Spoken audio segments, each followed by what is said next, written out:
ሰላም እንደምናላችሁ ውድ የዩቲዩብ ተከታታዮቻችን፣ በዛሬው ዕለት ስለ ሳካ ነው ይዤላችሁ የመጣሁት። ሳካ በአርሰናል የሚያቆየውን ውል ፈርሟል። ለ5 አመታት ያህል በአርሰናል ቆይታውን ያደርጋል ማለት ነው። ይህ ውል እንግዲህ አርብ ዕለት በዴቪድ ኦርንስቲን ነበረ የዘገበው። ከዛ በኋላ እንግዲህ የተለያዩ ሚዲያዎች ይህንን ሲያራግቡት ቆይተዋል። እንግዲህ ቡካዮ ሳካ ጁን 2027 ነበረ የኮንትራቱ የሚያልቀው በአርሰናል የነበረው። ይህ ኮንትራቱ የሚያልቅ ከሆነ ወይም ደግሞ 2027 ላይ የሚያልቅ ቢሆን 1 አመት አካባቢ ነበር የቀረው ማለት ነው። እንደዛ ማለት ደግሞ የተለያዩ ታላላቅ ክለቦች እሱን ይፈልጉታል ወይም ደግሞ የእሱን የግላቸው ለማድረግ ይሰራሉ ማለት ነውና ይህን አስመልክቶ በርካታ ጥያቄዎች እንደሚቀርቡ መገመት ይቻላል። ለዛም ይመስላል አርሰናል ውስጥ ቶሎ ብለው የልጅነት ክለቡ ላይ መቆየት የሚችልበትን እድል ያመቻቹለት።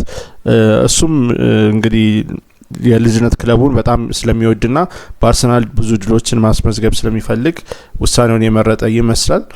ለዛም ነው እንግዲህ 5 አመት ኮንትራት የተሻሻለ ኮንትራት ፈርሞ በአርሰናል መቆየትን የመረጠው ማለት ነው ቡካዮ ሳካ 2026 ላይ ለሚደረገው ዓለም ዋንጫ እንግዲህ ክለቡን ወይም ደግሞ ሀገሩን እንደሚወክል ይጠበቃል። በዛም ጥሩ እንቅስቃሴ እንደሚያሳይ ይጠበቃል። በዛ ደግሞ ጥሩ እንቅስቃሴ የሚያሳይ ከሆነ በጣም ከፍተኛ የሆነ ፍላጎት ከተለያዩ ክለቦች እንደሚመጣ ነው መጠበቅ የሚቻለው።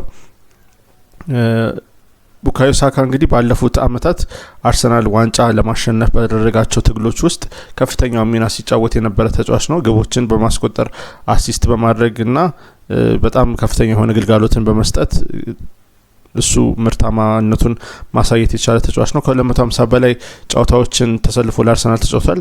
ከ70 በላይ ግቦችና አሲስቶች አሉት። 70 በላይ አሲስቶች፣ 70 በላይ ግቦች አሉት።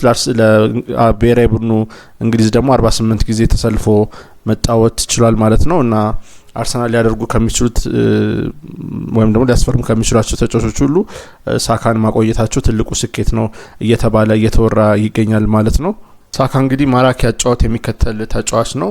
ኳሱን በክንፍ በኩል በሚይዝበት ወቅት አጥቂዎችን የፊት አጥቂዎችን የሚያገኝበት መንገድ፣ አሲስት የሚያደርግበት መንገድ፣ እንደዚሁም ደግሞ ተከላካዮችን አስጨንቆ የሚያልፍበት መንገድ በጣም ድንቅ ተጫዋች ያደርገዋል። በጣም የተካነበት ነገር ነው። እንደዚሁም ደግሞ ከቆሙ ኳሶች የሚያደርሳቸው ኳሶች እንደዚሁ በጣም ወሳኝ መሆናቸውን ተመልክተናል። ምክንያቱም አርሰናል በተለይ ከቆሙ ኳሶች ግቦችን በማስቆጠር ባለፉት አመታት ውስጥ ጥንካሬያቸውን ማስመስከር ችሏልና ከነዚህ ውስጥ ደግሞ የቡካዮ ሳካ ወሳኝነት በስፋት የታየበት ሆኖ ተመልክተናል። ቡካዮ ሳካ ደግሞ በአጠቃላይ አርሰናልን የሚወድና ከአርሰናል ጋር አይደንቲፋይ የሚያደርግ ተጫዋች ነው።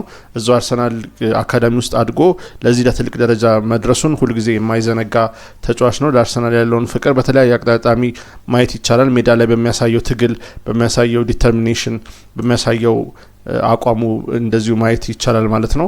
ስለዚህ አርሰናልን እሱን ማቆየታቸው ትልቅ ስኬት ሆኖ መመዝገብ የሚችል እንደሆነ ማሰብ ይቻላል ማለት ነው። ሳካ እንግዲህ ቆየ ማለት አርሰናል ደግሞ በተለይ ለቀጣይ አመታት ዋንጫዎችን ለማሸነፍና በፕሪሚየር ሊጉ ዶሚናንት ሆኖ ለመቀጠል የሚያደርጉትን ውጥን ለማሳካት ከፍተኛ የሆነ ሚና የሚጫወት እንደሚሆን ማሰብ ይቻላል። ሳካ ወሳኝ ተጫዋች ነው። ወርልድ ክላስ ተጫዋች ነው። ስለዚህ እሱን ማቆየት በተደጋጋሚ ለፕሪሚየር ሊግና ለተለያዩ ለቻምፒየንስ ሊግም ሆነ ለሌሎች ለካፕ ዋንጫዎች መፎካከር እንዲችል ቡድኑን ሊያደርገው እንደሚችል ማሰብ የሚቻልበት አጋጣሚ ነው ያለው። ሳካ 24 አመቱ ነው እና በዚህ 24 አመቱ በጣም ከፍተኛ የሆነ ግልጋሎትን ለአርሰናል መስጠት ይችላል።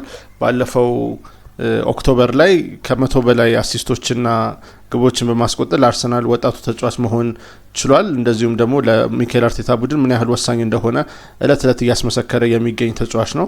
ዘንድሮም እንግዲህ ወሳኝነቱን እያሳየ ይገኛል። አርሰናል ከረጅም አመታት በኋላ ከኦልሞስት ከ22 አመታት በኋላ ወደ ፕሪሚየር ሊግ ዋንጫ ለመመለስ በሚያደርገው ጥረት ከፍተኛው ሚና እየተጫወተ የሚገኝ ተጫዋች ነውና ይህ ተጫዋች እንግዲህ ከፍተኛ አድናቆት ከብዙዎች እየደረሰው ይገኛል። በአርሰናል መቆየቱ ደግሞ ለአርሰናል በጣም ወሳኝ እንደሆነ ማሰብ ይቻላል።